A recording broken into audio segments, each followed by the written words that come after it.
Hello, welcome to my channel and to this very casual look. I am going to skip off to Pilates soon, and yes, I'm taking Pilates. It's a fun class. You know, it's a good class for if you like grew up doing any kind of sport, so or any kind of like dance or cheer or tumbling, and I did all that stuff, and so I'm being like stretched in a way that I haven't been before, and so that's very cool. But that's only to explain my look here. That is not to that has nothing to do with what I'm going to be talking about. So let me just get into it. This has been a busy week for celebrity baby announcements, and I want to say that every September is kind of like this. Like every September, well, you know what? A September that I really remember is September of 2017, and that's like I think when we suspected Kylie would be pregnant the first time. Khloe Kardashian came out and said she was pregnant. Like a lot of people came out and said they were pregnant at that time. And I just remember it kind of stuck in my head. But this last week was a really busy week. A lot of people coming out and saying that they were pregnant. I make no light of it here on my channel. I'm very pro-pregnancy, pro-motherhood, pro-having children. I feel like, it's so weird, but I feel like in a way, I'm in my like mothering era, and that's why I'm so pro, and I'm passing through that era of my life right now, and I notice it just in different choices I make for myself, different media I like to take in. It's like a mothering, nesting era. It's tough to put my thumb on exactly like what to call this feeling that I have right now, but that's where I feel like I am. So I feel like I'm very attached to the stories of women coming out and saying, hey, I'm expecting a baby and this is my story. I'm also attached to this because every woman, every celeb that announced that they either had a baby or that they were having a baby this week had a different way of getting there. And something I love so much, there's very little to love very much in society these days, but something I love a lot is the fact that we are embracing non-traditional paths to motherhood, and we're letting people have their stories. So whether that was I did IVF, I did surrogacy, I had miscarriages, I just had babies whenever I wanted to have babies. We're allowing people to all have a seat at the table and tell their story. And what I loved about this week was every single person that announced that they'd given birth or that they plan to give birth, all of them have a different story. And I think it really reflects a very modern take on motherhood. And so I wanted to just quickly react to these events because, like I said, I feel like I'm in my own personal mothering era, even though I don't have any kids. It's hard to explain. I don't know. But yeah, here we go. So the first thing I want to talk about is the fact that Cardi B gave birth. She gave birth on September 4th, 2021. And if you guys know anything about September 4th, you know that it is B-Day, right? Cardi B gave birth on that day, and she gave birth to a little boy. And what I think is so interesting about Cardi B's story is that we are so often told and taught, especially if you grew up in like a really conservative religious household like I did, in order to get married and have kids, you have to be this like chaste, very demure, very ultra feminine, very ultra proper, ultra prim woman. There's this idea of being this like archetypal woman who deserves to be married with kids, right? And I think that Cardi B is so interesting because she's literally none of those things. She has always been very open of, I came from, you know, this financial background, I was a stripper, I did this, I did these things, I did this, I did this. And she's still sitting in a position that a lot of people say is not a possibility if you do ... Does that make sense? So in one way, I'm not gonna lie, I'm a little frustrated. I'm like, man, you got all them good girls that would love to be in that position, but for whatever reason it didn't work out. And then you got this girl, and you know, she makes songs like the song she makes, and she has the public persona and the private persona that she has, but she's sitting in this very traditional space, and honestly, it's a little bit like, oh, okay. But at the same time, I'm just like, that's very cool to me because I love the fact that she's not who you would have thought of. Like if I think of like celebrity musicians that aren't married with kids, and I would have thought they would have been married off, Maya comes to mind. Carrie Hilson comes to mind. Just women who are, you know, approach Ashanti comes to mind. Just women who are approaching 40 or who are past it now. And, you know, they didn't get married and they didn't have kids. And then you have Cardi B, this very untraditional, like you would not think of her as the traditional homemaker type as far as what her public persona puts forth. But here she is doing these very, very traditional things. And, you know, she's married to Offset, and you can have whatever feelings you have about that marriage, but they are together, they are married, and she's got a little girl and a little boy. So it's like, you know, she got that whole like American dream when it comes to the family. And she is not the typical person that you think would end up in that position based on what we're taught, you know, the woman you have to be in order to get there. It's not Cardi B. And so I love the fact that it is her and that she's having this experience. Does that make sense? If it didn't, go back and watch it again. I don't know. I'm not sure. All right. If we're going to talk about birth announcements this week, I have to talk about Kylie Jenner. Unfortunately, I actually called this along with the rest of the internet a couple weeks ago when she had her 21st birthday. Wait, what? No, she's older than that. But she had her birthday and she didn't post pictures from the event, and people could tell her nails were different. Nobody from the family posted any pictures from the event. Like nobody from the family was like, hey, here we are, posting stories and stuff the way they normally do. I think the Kardashians were slacking on that one. That is not a normal thing for them to do, or a normal way for them to handle anything, just by like, in general, just letting all these clues and things seep through, but they did. And so I think the internet world kind of knew she was pregnant a couple weeks ago. And then, you know, she came out this week and actually said she was pregnant. So to me, Kylie represents a specific type of woman. And I know I just talked about Cardi B being like somebody that I wouldn't expect to end up, you know, married with like 2 kids and like living this, you know, very stable home life. I don't know what happens in Cardi B's life, but, you know, just from the outside looking in, it's like, oh, look at you. But Kylie Jenner is really interesting to me because, well, first off, she represents the type of person that I think a lot of people wish they could be when it came to pursuing motherhood.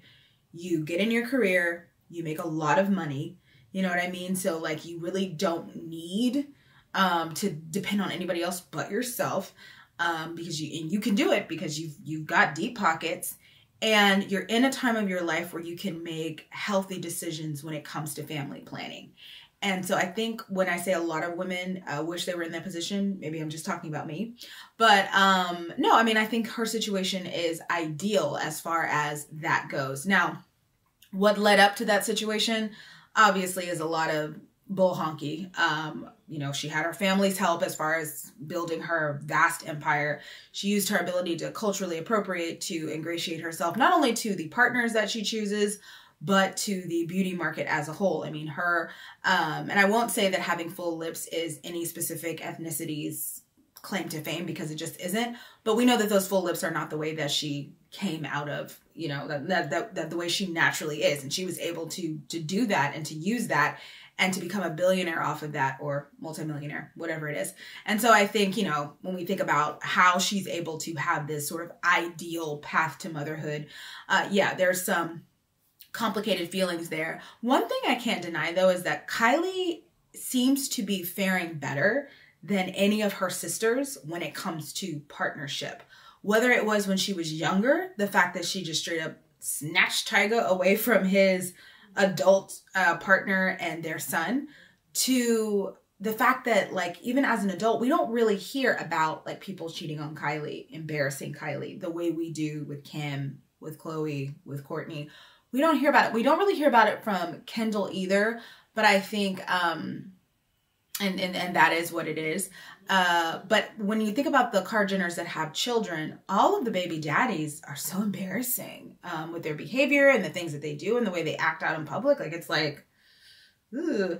But Kylie, for whatever reason, now I won't say that like Travis is somebody that I look at and I'm like, oh, he's amazing. But there's nothing wrong with him. I mean, he makes his own money. He has his own career. He's not out in public trashing her name, cheating on her, running her through the ground. I mean, honestly, of all the men that the Kar Jenners have chosen to have children with, Travis is the best one. And I think that's something that lets Kylie stand apart from her sisters and from the pack. All right, so literally while I'm editing this, I check social media and I see that we have another pregnancy announcement this week. Jennifer Lawrence, she of the Hunger Games movies, and what else did she do? She did X-Men, and she did Silver Linings Playbook, which is a movie I actually really, really like. I never saw any of the Hunger Games, and I'm not ashamed. Yeah, she is pregnant. She's 31, and she's pregnant with her first child with her husband. I'm going to put Jennifer Lawrence, as far as pregnancy stories, I'm going to put Jennifer Lawrence in the same category as Kylie. Not only are they both Leos, but Jennifer Lawrence is also like that life path where you had professional success really, really young. So you didn't have to worry about like being in a good financial position in order to have a child. You also found a partner who was willing to do it with you really, really young. You know, in Jennifer's case, it's a whole marriage that happened. And as a result, now you're able to family plan and do so healthfully and on a timetable that most doctors would say is amazing, to where you don't have to worry about fertility issues. Now, that's not the same for every woman that's Jennifer's age. I'm going to talk about a woman who is close to her age in a second, who does have to worry about that and who did have to worry about it. But yeah, so to me, Jennifer Lawrence, I know Emma Stone earlier this year came out and said that she'd had a baby.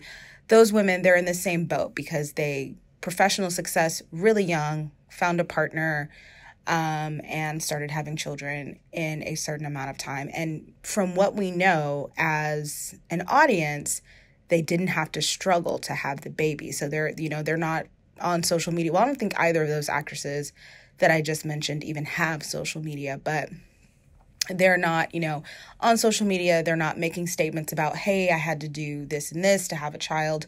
It all sort of happened very smoothly for them. So that's why I would put Emma in the same category as Jennifer, in the same category as Kylie. Okay, let me move on to my next celeb pregnancy story. So I want to talk about older mothers. That was a trend that I felt like happened this week with all of the announcements, whether it was a pregnancy announcement or a birth announcement. So the first older mother I want to talk about is Maya from Shameless Maya. So to me, her full name is Maya Washington. Well, that was her full name as a single person. She's now married, and I'm sorry I don't know her married name, but I will put it up on the screen when I look it up later after I've already shot this. But she is a woman who's like an OG YouTube influencer. Like, I had been following her for years, and I've learned so much from her as far as like tech skills and technology. I remember when she was talking about her decision to be celibate. I remember when she started dating this guy, and he was like a personal trainer or something that didn't last very long.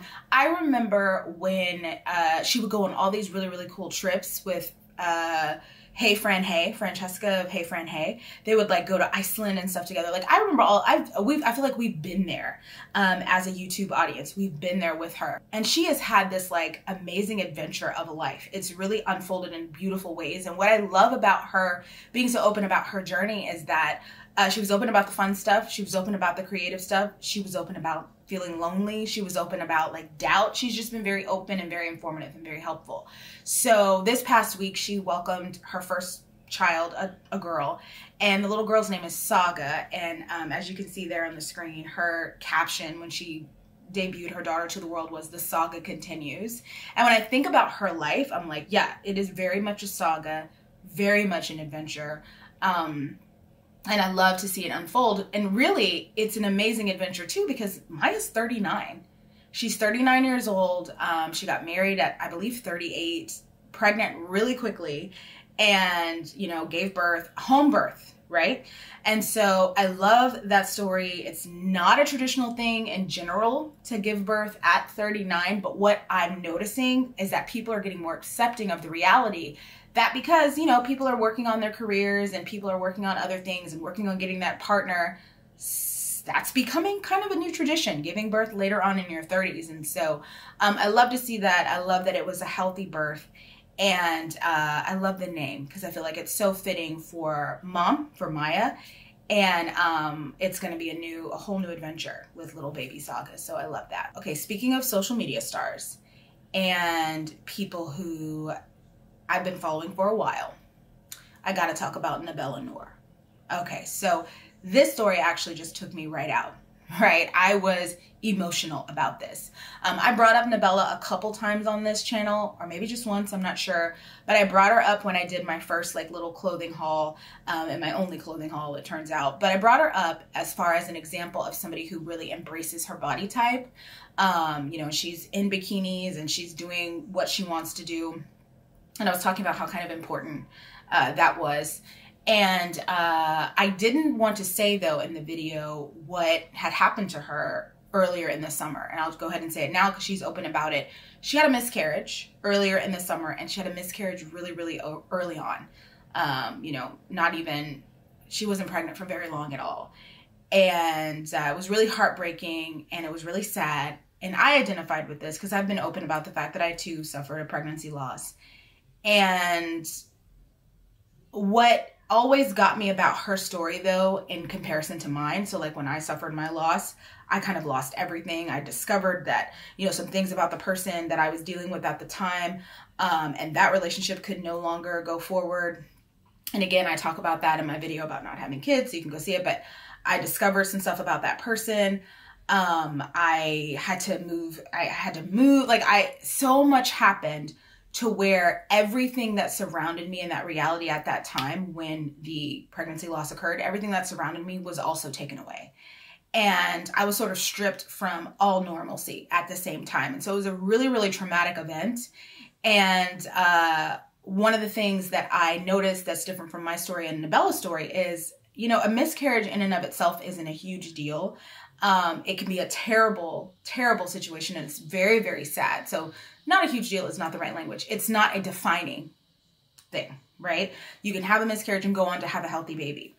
But in my situation, it was pregnancy loss, loss of partner, loss of so much else at the same time, and not regaining anything. So I sort of just lost and I told somebody once, I said, it felt like I just got thrown out, like into the sea, into the ocean, and just like was floating, you know, with no idea of where I even was or who I was as a person. And then I went into a global pandemic. So you say what you want about your girl, but she pulled through. So yeah, but it was rough. It was rough in there. But anyway, what I noticed about Nabela's story, let me go ahead and spit it out, is that she did lose a pregnancy. She did have to try for a very long time, but having that partner there, her husband, who loves her and who is motivated to continue to try, that makes all the difference in the world. It really, really does. And so this week she announced that she is successfully pregnant after years of trying and dealing with infertility and being very, very open about it, which I think is helpful.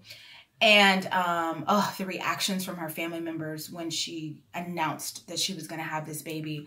I actually had to stop watching once she told her dad that he was going to be a grandfather, or I think her mom tells him in the video.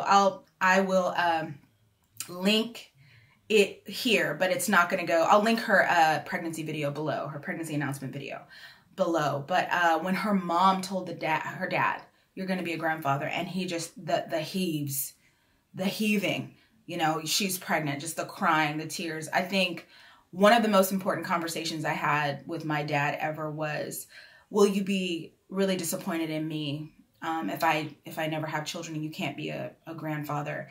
And he said, and I want anybody who's ever had to ask their parents that, I want you to hear me. I want you to hear what my dad said, and hopefully it helps you as much as it helps me. He said, you are so much more than whether or not you can give me a grandchild. I am proud of you. And if you are able to become a parent, great. But if not, I am proud of you. That was very helpful. But still, I enjoyed seeing Nabela's father find out and her family find out. And yeah, I mean, you know, once again, you have this non-traditional path to motherhood, fighting to get pregnant. I don't think we talk about that enough as a society. There's just this belief that it is so easy. And for some people, it is really easy. For some people, it's so easy that it's a burden. You know what I mean? So I think in general, there just needs to be a lot more compassion for the diversity of women when it comes to their reproductive health and their reproductive opportunities, right? So make sure if you know anybody in your life that wants to have a baby or is struggling or doing whatever, that you are providing them compassion, because that is so important. All right, so moving on, continuing on this non-traditional paths to motherhood thing, let's talk about Lauren Scruggs. So I don't know if you're watching this, I'm not sure you know who Lauren Scruggs is, so I'm going to tell you. Lauren Scruggs is a blogger and like an influencer and a model. And she is important because in 2011, I believe it was, she got off a private helicopter and at night and walked into a propeller, and it took out her eye and it chopped off her arm. And yeah, this was a story that people talked about for a while because she pulled through and she had a really like positive outlook on things. And then 2 years later, she meets her husband. He's 7 years older than her. His name is Jason Kennedy. He works for E! News. 7 years older than her. And old dude was like, "You are my lady," when he met her. And I love that. And I'll tell you why. We fight so hard, especially those of us who are single, to be thought of as worthy of someone's love, right? We know, like for instance, I know I got to get on the right hair. I got to do the right wigs. I got to do the right makeup. I got to do, I can't just go out in the world and just ask, you know, somebody to just love me based on this. I have to have this going for me and this going for me and this going for me. We know there's conversations out there about what do you bring to the table? To have someone see you and you're not even your original form. Like, so it's clear that like something has happened to you and still decide, okay, you are the person for me. That is, to me, that's an example of divine partnership. And I think sometimes that we have to be honest about the fact that divine partnership can happen in your life, but it doesn't always mean like your spouse. Sometimes it's your friends. Sometimes it's your siblings. It's whomever helps you become the version of yourself that you're supposed to be. And when I look at this situation and this man and how he like held on to this woman, married her, supported her, and then went through an IVF journey with her, I just say, you know, that ain't nothing but the divine right there for sure. And even though I know so many people who aren't living that reality, including myself, it makes me happy to know that it is happening, that is also part of the story of love. Even though it's not my story, it makes me happy to know that is happening. And she's being really open about her IVF journey. And that's interesting to me because she's only 32. She's only 32 years old and was having trouble conceiving. So I love that she's being open about that. And I am glad for them. And I'm glad that, you know, this next chapter in their story continues to unfold. And it's a good story. If you don't know about them, I would suggest you look up Lauren Scruggs and like Jason. Like, it's a good story. How they met is really cute. But what you cannot deny is that the most magical part of this story is the fact that this man sort of showed up in her life just ready to love her unconditionally. Like that. All right, so the next story. And this is a story that had the girls in a whirl on Instagram about 2 days ago. And I'm sharing it because I had so many opinions on it. And I was like, who can I talk to about it? And then I said, fool, you got a YouTube channel. Talk to the internet. Olivia Munn and John Mulaney. So Olivia Munn, if you don't know who she is, you don't follow her, you're not interested in her life, I'll just tell you this. She has been like I want to say like a B-list celebrity. So she's definitely not, like, you're not going to go to the movies and be like, oh, I can't wait to see that new Olivia Munn movie, you know? But she's been on TV and in movies and been hanging out in Hollywood for like the last 10 to 12 years. I actually loved her on a show in the early 2010s called Perfect Couples. It actually came out in 2010. I bought the first season of the show, which was only like 10 episodes. I remember when it came out. I remember being excited about it. I had a blog at the time and I blogged about the show. I thought it was so cute. It's okay. But I remember seeing her and being like, oh wow, she's really pretty. You know, what's her story? She used to host like a game show thing on the Game Show Network or the Video Game Network, something. She has an interesting Hollywood dating history. So she has dated a lot. She has a type: tall, mildly athletic, brunette white men. Like, that's what she likes. And Olivia herself is half white, half, I believe it is Vietnamese. I will correct that on the screen now if I'm wrong about that. But that is her type. And what's so interesting about that is that, you know, we've seen her in some kind of high profile romances, right? She dated Aaron Rodgers from the Green Bay Packers. She dated Chris Pine. Now, if you look up Olivia Munn and Chris Pine, that is, they were a match in some ways. Look that up. That's interesting. She dated this guy named Joel Kinnaman. And it's interesting because his type is women who are mixed with Asian in some way. And he's actually facing some assault things right now. So he's going through something, but he's engaged currently to a Victoria's Secret model who is half Asian, half something else. And yeah, so he has that type, she has that type, whatever. The point is that Olivia Munn has been around for a while. And I have followed her, like I follow a lot of the people who've made some kind of impression in my life. And I remember her saying a couple years ago that she froze her eggs. And I was like, oh, okay. And she was encouraging other people to do it. Even though freezing your eggs, it does not always work out positively for people. And it can be very expensive. Some people say it's a good solution and you should do it if you have the resources and you think it's necessary. And Olivia Munn was like, I did it. I think it's necessary.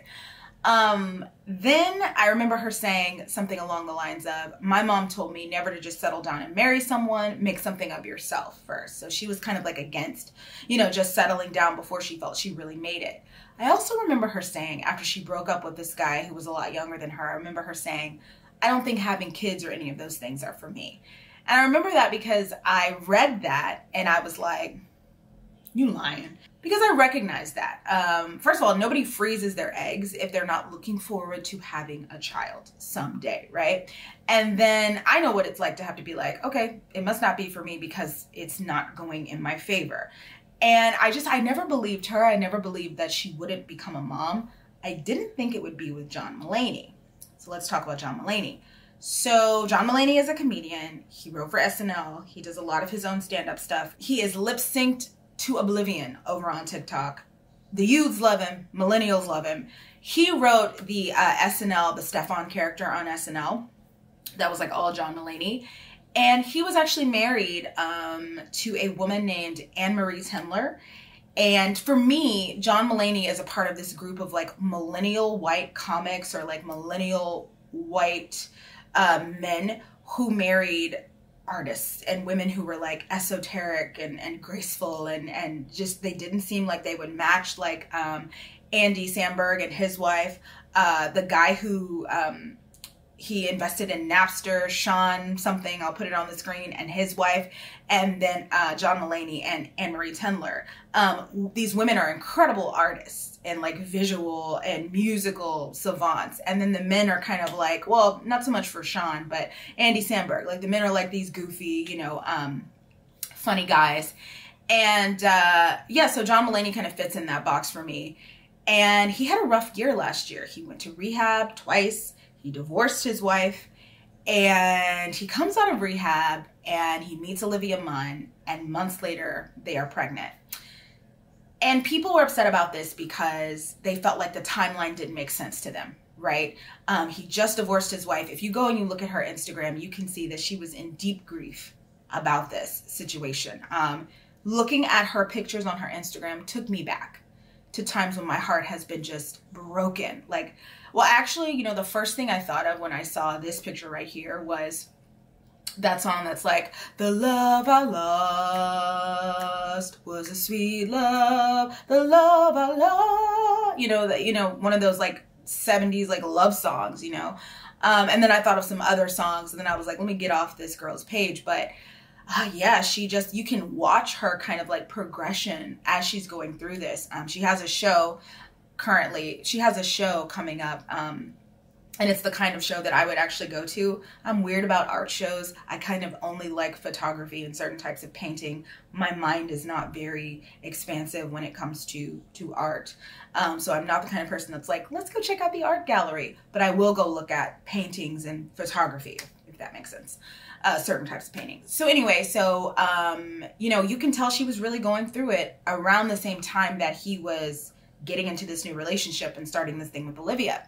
And he did this interview on the Seth Meyers show, and he just described it from his point of view. And to me, it just looks like the universe was releasing him from one situation and into another situation so that he could achieve his actual destiny and purpose in life.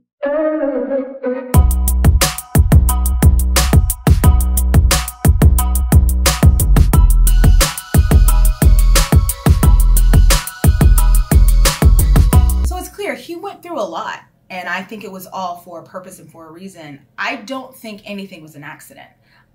If you look at some of the things that Olivia has said, and people have pointed this out over the years, she has always been so fond of John Mulaney. She's always had very, very high opinions of him. She's dated NFL Super Bowl winners, and she still had it bad for John Mulaney. You know what I mean?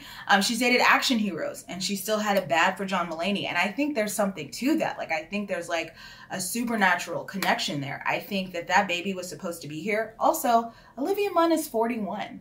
And once again, I go back to that age thing. You know, for some women, they can have babies in their 40s and it's fine. But for some women, like Lauren Scruggs and others, getting into your 30s, you can't even, you can't, you know, it's tough. And so I think it was about that time in Olivia's life. I think that on some level, her mind sort of always knew that John Mulaney was going to play a part in her life, but she didn't know how. And I think that, you know, life found a way. And I also believe that Anne-Marie will be okay.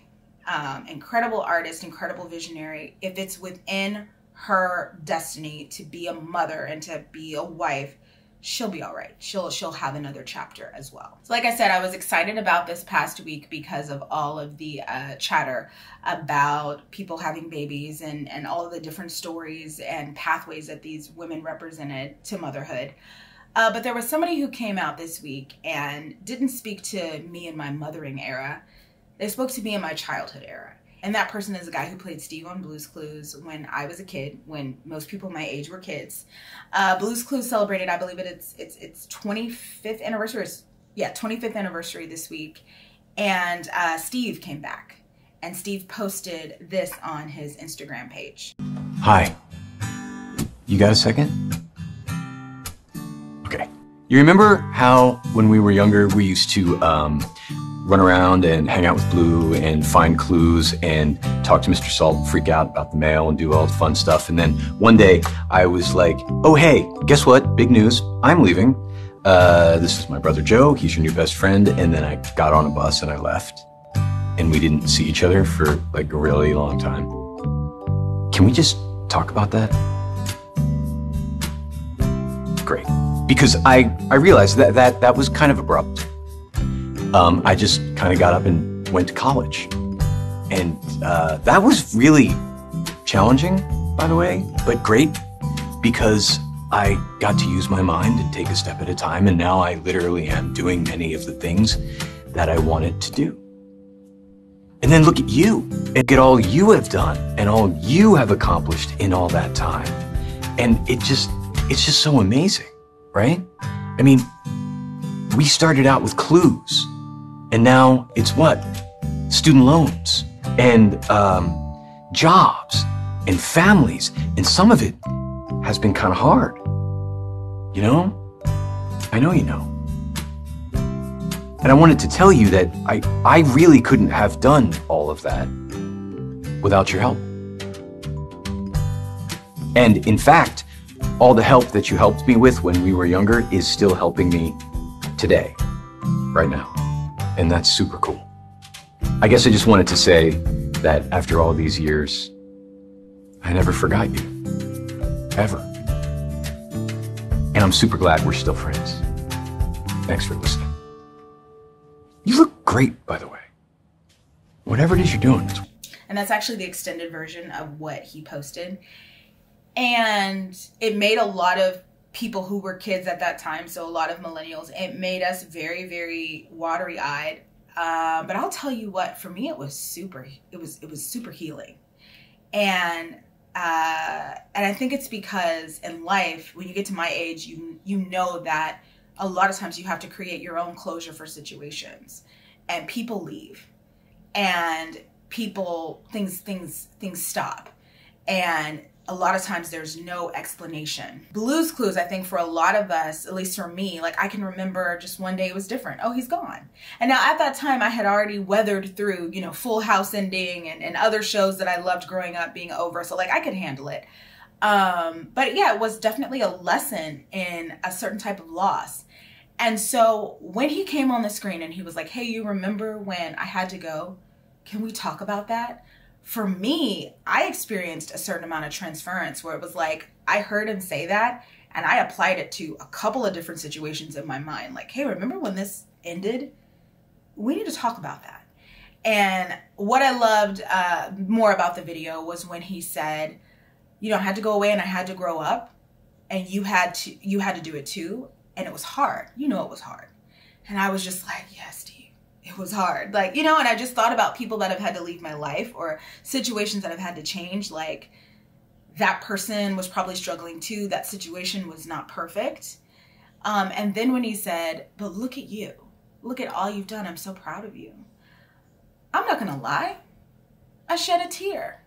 It is great to imagine the people and the things that have left your life kind of looking at you, living and becoming who you are and having that attitude of benevolence toward you. So I downloaded his whole little speech and I'm going to keep it around when I need to watch it, because I think sometimes in the absence of closure, creating scenarios or having scenarios created that play out, that use the language that you would have liked for that time, I think that can sometimes be very, very helpful. So thanks, Steve. Okay, yes, that was it. This was supposed to be short, but it wasn't. Oh well. This is the kind of video that I make that doesn't really get a lot of clicks and things, but I just make it because these are things I want to talk about and I feel like partially some of my audience might want to hear it. I will be posting again soon, as usual. Thanks for watching.